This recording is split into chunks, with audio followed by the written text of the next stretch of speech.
Welcome back, and first of all, I guess you're wondering if I received the prop shaft yet, and the answer to that is no. Actually, it was only just shipped Thursday evening, late by the plating company back to the machine shop, and so I should be on schedule to pick it up on Monday afternoon. So anyway, in the meantime, what you're looking at here is I actually spent most of Wednesday cleaning and polishing the windows, taking out some little scratches and blemishes and things like that, and also got these stickers put on there for the fuel tanks. So the windows are looking pretty good. They're not perfect, but they are much better than they were, with bits of overspray and little scratches and things like that.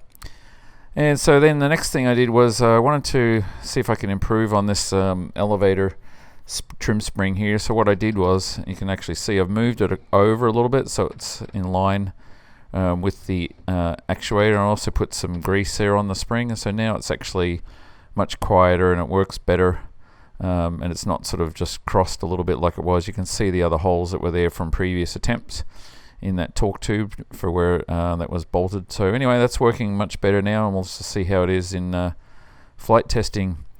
And so the next thing was to get these visors mounted up. So you can see I've got the one on the left there already done.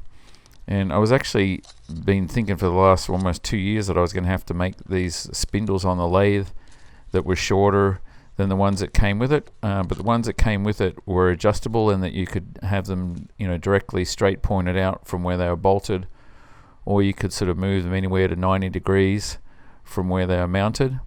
So what I actually tried was I turned them 90 degrees and then mounted on the actual visor itself, because the bracket for that could handle a 90 degree turn in the actual spindle, and that ended up tucking up the whole thing closer to the ceiling there, closer to the roof line, which made the whole thing sit more flush, which was good in part because it meant that I didn't have to go and work on the lathe and try and spin up these little spindles that were going to be difficult to do, most likely out of stainless steel. So as you can see there, I'm just I cleared out the holes there that had some clay in them from way back from when we bonded the roof sort of structure in there to the roof skin itself, and then just tested the screws, make sure that they were going into the nut plates in behind there, and then ultimately screwed the bracket into place. And as you can see, it's got that right angle turn on the spindle itself there, where it's sort of coming down and then sort of turning to the left. And here's where I just basically slide on that bracket, and then there's some Allen bolts in there. I just tightened all those up and got it sort of aligned nicely, and so it tucks up in there fairly well when it's retracted, and then when it comes down, it's sits nicely in your line of sight, or if you just want it up out the way like you do in a car, then that works as well. So pretty happy with how they turned out. It'd be nice if they had a little bit more sort of the visor material on the outboard side there, beyond where the bracket is, but overall they're good. Improvement could be made to get larger ones for production and stuff, but that's nothing that's a big deal to do.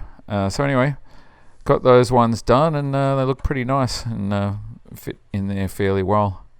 And as you can see here in a second when I put the camera around, they've tucked up in there nicely and don't look out of place at all. So yeah, pretty happy with how they turned out.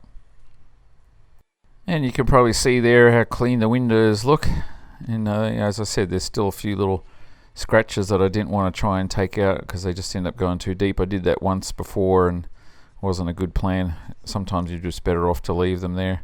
But just the fine scratches, I was able to take them out and buff things down. And as you can see, yeah, that visor looks pretty good and cuts down the glare nicely on there. But as I said, it would be nice if it came a little bit further outboard. I could probably just buy larger visors for that sort of extended out, or even modify those ones so they mounted a little bit more outboard than inboard, because they're slidable. You can adjust them so they slide more inboard. And some other things I did here, I bought a hot knife the other day and I shortened these seat belts there that just had all this extra stuff that I didn't need on there, because there was a good 18 inches of extra that I didn't need on there because we used the inertial reels. And I also put those two back bulkhead covers there in place just with 3 bolts each. So next time I'm taxiing, I can see if there's a difference in the sound, because it was acting like a big subwoofer there with the opening. So we'll see how that improves things. And then looking here into the parachute compartment, so there's a lip here on the back edge of that compartment because of that flange where the door covers over, and also where the cowling attaches to. See that lip under there where I'm sort of putting my finger under?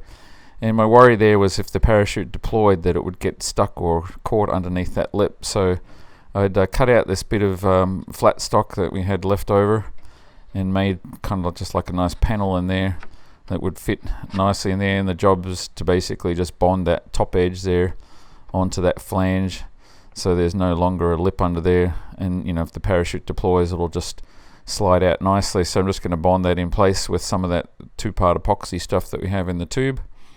And while I'm doing that, I'm going to put some more of these little cable tie fasteners that can bond to a surface, just to hold these different hoses and cables and stuff down there in the baggage compartment, because potentially right now, we're hitting bumps and that they could just sort of lift up and down and eventually wear or break or whatever. So I wanted to secure all those. And so here, this is the that little panel in place there now, and just with some clamps holding it against that edge there while the stuff sets up, which actually doesn't take long and only takes a couple of minutes. But I put those on real quick there before it had chance to dry. So that's those ones done. And then back in the baggage compartment, you'll see here I just bonded a bunch of those little clips there. You can see, look, all on the floor there. A couple of different ones there, and over the back there's 3 different ones there. So I think I put about 10 or more in there, and so I could just put cable ties around those. And also during the second half of the week, I put a couple more 8L clamps here. This is one holding that main hot water return line there from the engine, so just supporting that. And this is the air conditioning, one of the air conditioning lines. Just anything that was had a bit of movement and stuff, I've gone and kind of anchored those just so nothing can really move around in the engine compartment. And so here, this is in the baggage compartment again. You can see I've got cable ties on those ones there, and I've just put them snug. Things aren't moving around anymore now. They're all nicely anchored, so if you're hitting any bumps and stuff, nothing will be sort of moving around in there. So that's good. Got that all sorted out. And this is what that one looks like now for the parachute compartment. You can see just a nice smooth surface there, so if the parachute ever deploys, it'll just slide out of there nicely. Anyway, so that's our update for this week, and next week, all fingers crossed and stuff, I should have the prop shaft back on Monday and be assembling everything on the redrive on Tuesday. So thanks for tuning in again, and catch up next week, and hopefully I have some more update on that redrive.